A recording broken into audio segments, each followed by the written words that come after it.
Sejumlah peristiwa bencana terjadi pada tahun 2021 mewarnai perjalanan panjang kehidupan di negeri ini. Bencana dan nestapa silih berganti menerpa, mulai dari tanah longsor, gempa, banjir bandang, hingga erupsi. Bencana demi bencana yang datang melanda sepanjang tahun ini telah menyebabkan ratusan orang meninggal dunia dan meluluhlantahkan beberapa wilayah di Indonesia. Kami hadirkan dalam Kaleidoskop Tanggap Darurat tahun 2021. Ya Allah, ya Allah, Buri Allah. Allah Akbar.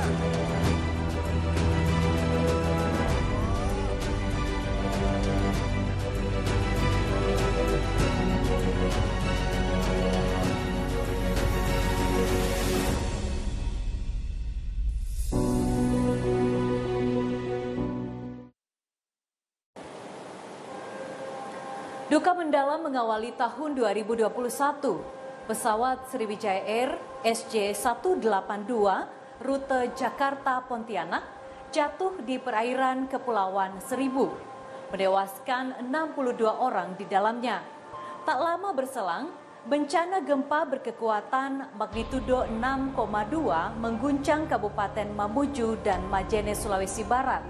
Infrastruktur hancur, ribuan orang menjadi korban, dan 96 orang kehilangan nyawa. Tidak hanya gempa, tragedi memilukan terjadi di Nusa Tenggara Timur.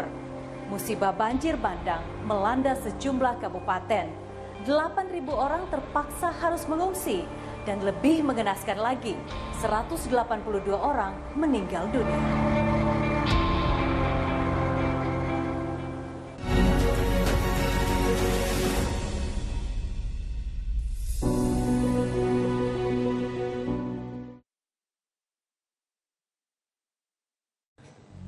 Awan kelabu menggelayut di langit Indonesia pada 9 Januari 2021. Pesawat Sriwijaya Air nomor penerbangan SJ182 tujuan Pontianak, Kalimantan Barat jatuh di perairan Kepulauan Seribu 4 menit setelah lepas landas dan menewaskan 62 orang di dalamnya.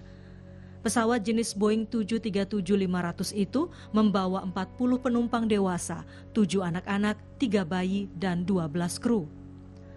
Sebanyak 2.600 personil gabungan, lebih dari 50 kapal dan belasan pesawat udara dikerahkan dalam upaya pencarian dan penyelamatan. Beberapa bulan berselang, Indonesia kembali berduka. Dini hari 21 April, kapal selam KRI Nanggala 402 tenggelam bersama 53 awaknya di Laut Bali. Upaya pencarian dikerahkan. Akhirnya kapal selam militer buatan Jerman itu ditemukan pada kedalaman 838 meter di bawah permukaan laut di perairan utara Laut Bali dalam kondisi terbelah tiga. Gelombang ucapan duka dan bela sungkawa atas gugurnya 53 putra bangsa mengalir dari berbagai penjuru. Selain bencana jatuhnya pesawat Sriwijaya Air SJ182 dan tenggelamnya kapal selam KRI Nanggala 402, Indonesia dilanda berbagai bencana alam yang merenggut korban jiwa. Memasuki pekan kedua tahun 2021 pada 9 Januari, bencana longsor menggerus Desa Cihanjuang, Cimanggung, Sumedang, Jawa Barat. Menimbun belasan rumah, menyebabkan 40 orang meninggal dunia dan 1.020 orang mengungsi. Tragedi memilukan terjadi di Sulawesi Barat. 14 Januari 2021, gempa berkekuatan magnitudo 5,9 mengguncang Kabupaten Mamuju dan Majene. Disusul keesokan harinya, gempa kembali terjadi dengan magnitudo 6,2. Goncangan gempa memporak-porandakan kawasan Mamuju dan Majene, merusak infrastruktur dan bangunan, menewaskan 96 orang, 3.369 orang menderita luka-luka, serta lebih dari 89.000 orang terpaksa mengungsi.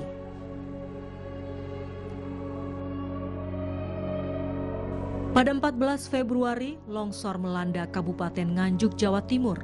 18 orang meninggal dunia dan puluhan orang lainnya mengalami luka-luka. Nestapa kembali terjadi pada 4 April. Banjir bandang menghantam Nusa Tenggara Timur. Pulau Adonara, Kabupaten Alor, dan Flores Timur menjadi wilayah terparah terdampak. Ratusan bangunan hancur luluh lantak, 182 orang meninggal dunia, 8.000 jiwa dari 8 kabupaten kota di Nusa Tenggara Timur terpaksa mengungsi.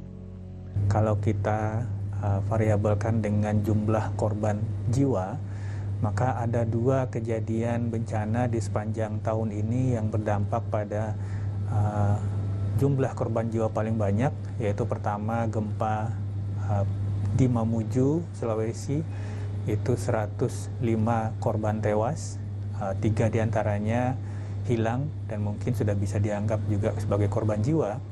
Kemudian siklon tropis Seroja di Nusa Tenggara Timur yang berdampak pada 12 kabupaten kota yang menyebabkan 182 korban tewas. Pada 10 April, gempa bumi berkekuatan magnitudo 6,1 mengguncang Malang, Jawa Timur, menewaskan 10 orang dan menyebabkan 105 orang luka-luka. Getaran gempa juga dirasakan hingga Jawa Tengah dan Bali. Ribuan rumah di 15 kabupaten kota di Jawa Timur rusak. Indonesia memang rawan gempa karena berada di jalur gempa nomor 2 teraktif di dunia. Indonesia berada di atas 3 tumpukan lempeng benua, yaitu lempeng Indo-Australia di bagian selatan, lempeng Eurasia bagian utara, dan lempeng Pasifik di bagian timur.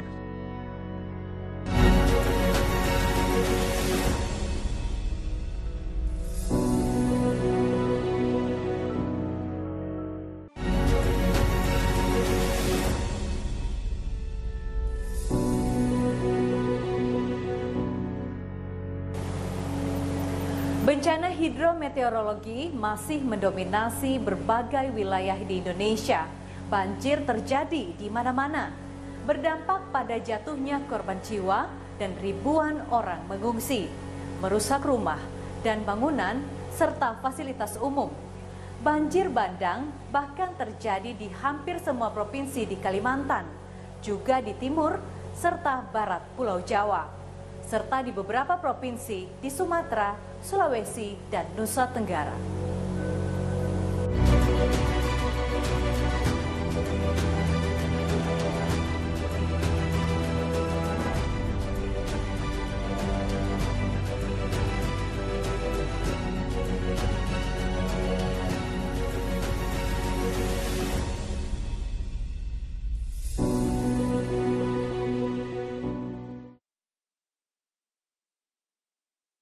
Sepanjang Juli hingga Desember tahun 2021, bencana hidrometeorologi diantaranya banjir, tanah longsor, dan angin puting beliung masih mendominasi berbagai wilayah di Indonesia.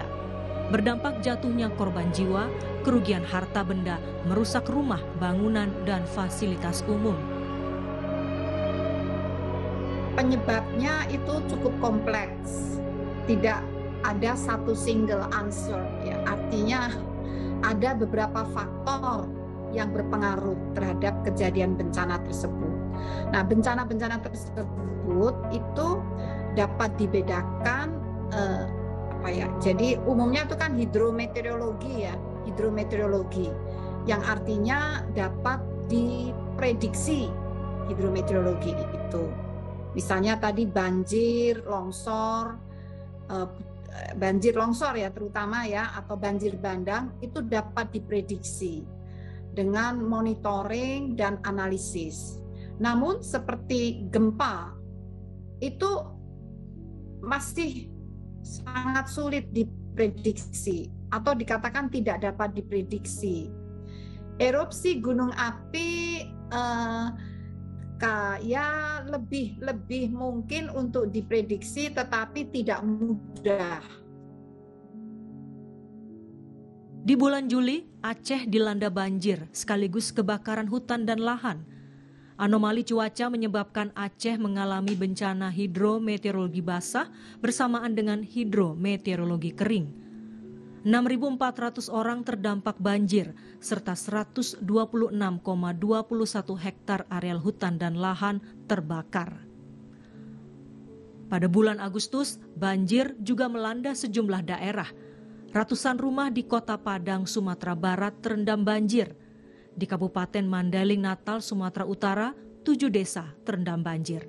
Banjir juga merendam 1.000 rumah di Jeneponto, Sulawesi Selatan. Di sana 5.000 orang terdampak. September 2021, banjir bandang menerjang Kabupaten Empat Lawang di Provinsi Sumatera Selatan. Banjir bandang juga menerjang Kabupaten Ngada, Nusa Tenggara Timur. 2 orang meninggal dunia dan puluhan orang terpaksa mengungsi. Di bulan Oktober, banjir bandang dan longsor menerjang Kabupaten Luwu, Sulawesi Selatan, merendam 12 desa, 6 diantaranya bahkan terisolir. 4 warga meninggal dunia, 169 jiwa mengungsi, lebih dari 3.000 orang terdampak. Merusak 771 rumah dan 14 titik tanggul sepanjang 150 meter. Masih di bulan Oktober tanggal 21, banjir juga menerjang Kabupaten Sintang, Kalimantan Barat. Nyaris 1 bulan, warga Sintang dikepung banjir yang menggenangi lebih dari 35.000 rumah di 12 kecamatan. 2 orang meninggal dunia dan lebih dari 140.000 orang terdampak. Banjir juga terjadi di Kabupaten Ketapang sebanyak 2 kali pada September dan November. Lebih dari 15.000 orang terdampak. Selain di Kalimantan Barat, banjir juga merendam 8 kecamatan di Kabupaten Hulu Sungai Tengah, Kalimantan Selatan pada 15 November. 6.900 orang, 2.470 rumah, 44 fasilitas pendidikan, dan 223 hektar lahan terdampak. Banjir juga melanda 5 kabupaten lainnya di Kalimantan Selatan. Sepanjang 2021, semua provinsi di Kalimantan dilanda banjir besar. Selain Kalimantan Selatan dan Kalimantan Barat, pada 16 November, Provinsi Kalimantan Tengah juga dilanda banjir. Merendam lebih dari 20.000 rumah di 21 kelurahan dan memutus ruas jalan Trans Kalimantan. Sebelumnya pada bulan Mei, 7 kecamatan di Kalimantan Timur dan 5 kecamatan di Kalimantan Utara juga terendam banjir. 4 November, banjir bandang bercampur lumpur menerjang Desa Sumber Brantas, Kota Batu, Malang, Jawa Timur. 6 desa terdampak, akibatnya 7 orang meninggal dunia dan puluhan rumah rusak.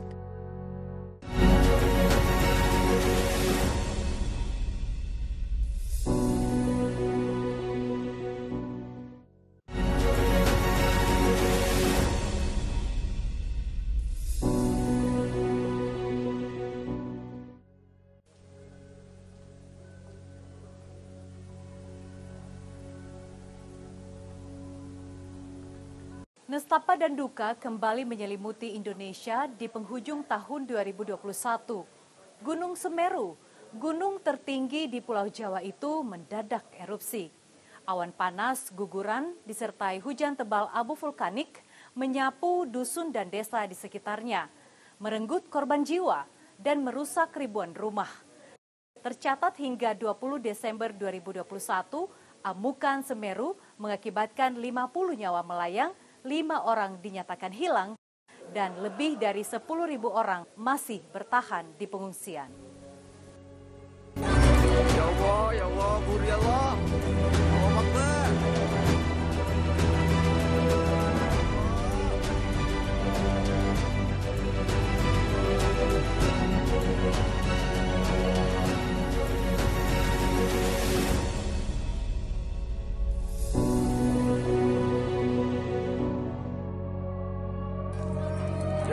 Ya Allah, Guru ya Allah. Allahu Akbar. Allah. Astagfirullah. Allah, ya Allah.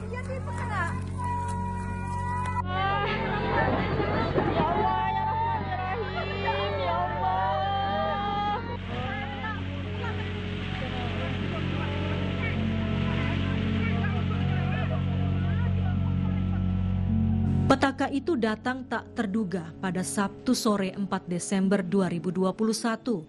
Gunung Semeru di Kabupaten Lumajang dan Malang, Jawa Timur yang selama ini menjadi surganya para pendaki karena terkenal dengan keindahan panoramanya mendadak erupsi.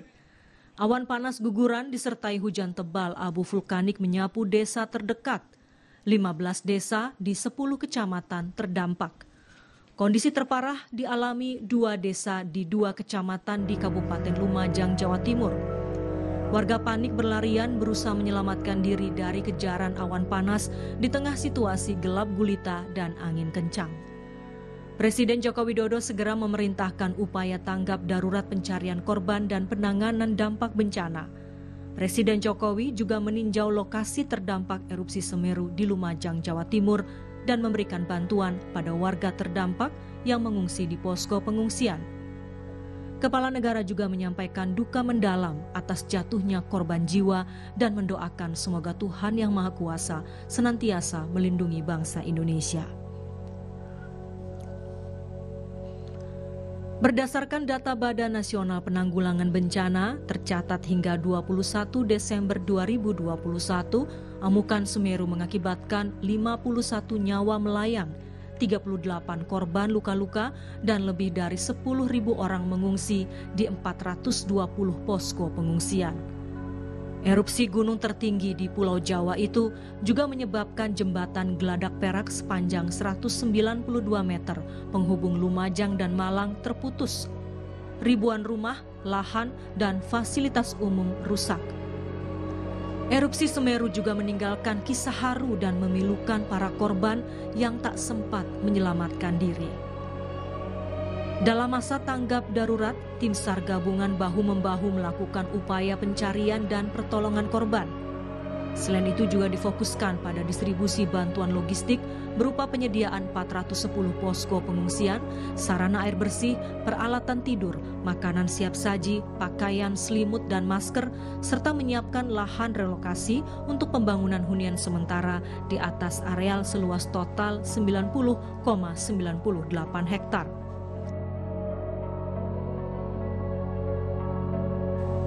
Gempa bumi dengan magnitudo 7,4 mengguncang wilayah Nusa Tenggara Timur pada 14 Desember yang berpusat di 113 km barat Laut Larantuka, Kabupaten Flores Timur berkedalaman 10 km.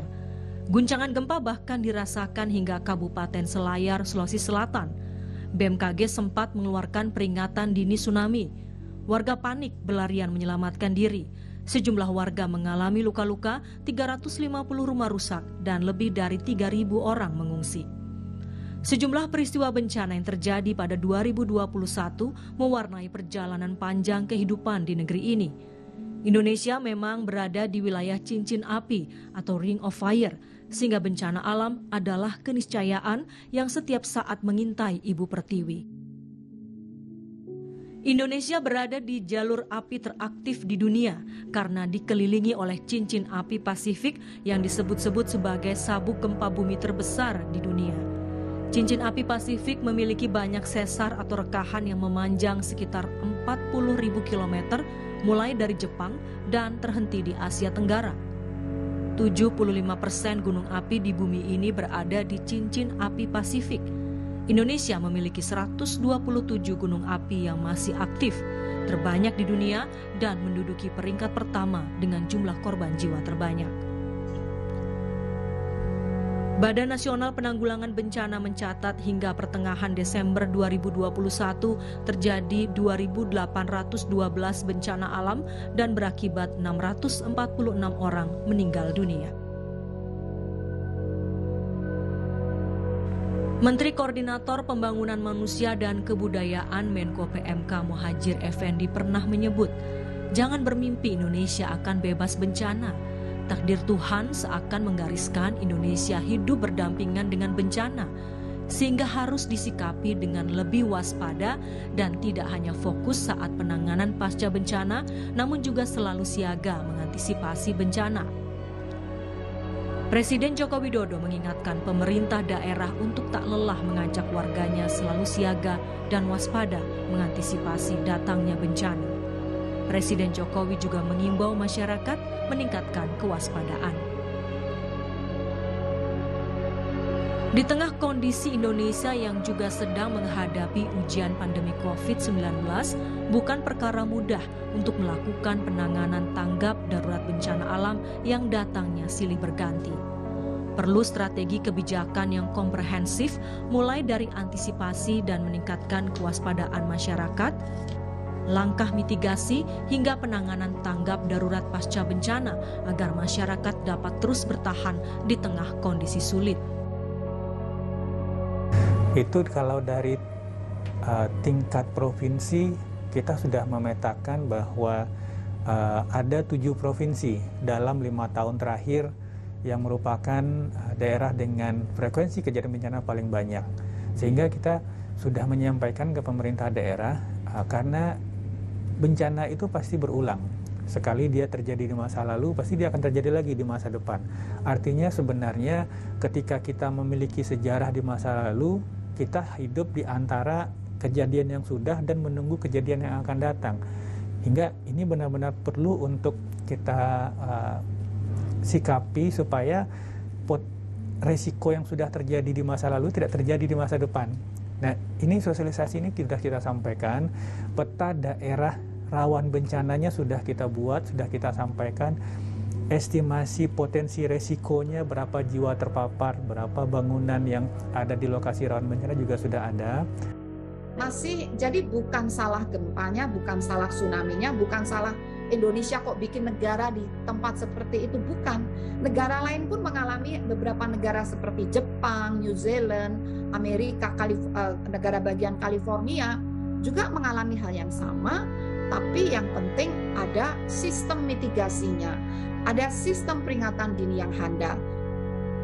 Penanganan masalah sosial yang ditimbulkan pasca bencana juga harus betul-betul diperhatikan dalam implementasinya, termasuk penyaluran bantuan bagi korban bencana.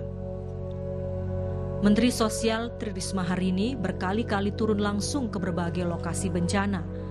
Tujuannya untuk memastikan bahwa bantuan yang disiapkan pemerintah sampai di tangan para korban bencana.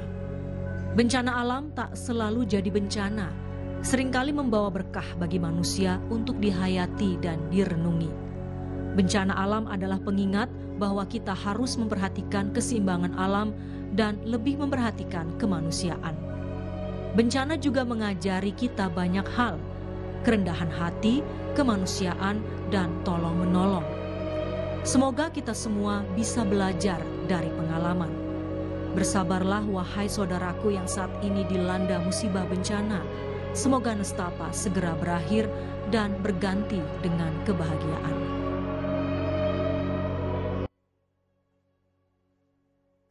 Bencana alam terjadi di luar kendali kita. Ada suratan takdir yang sudah digariskan oleh Tuhan yang Maha Esa. Namun ada hal yang sesungguhnya dalam kendali manusia, yaitu sikap kita menyikapi ancaman bencana. Kita bisa melakukan langkah antisipasi untuk meminimalkan korban jiwa dan kerugian material akibat bencana.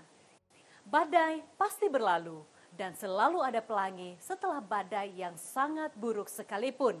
Mari kita songsong tahun 2022 dengan doa, dengan berjuta harapan yang menanti untuk diwujudkan.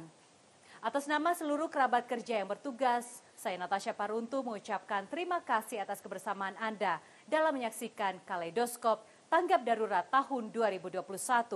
Terima kasih dan sampai jumpa.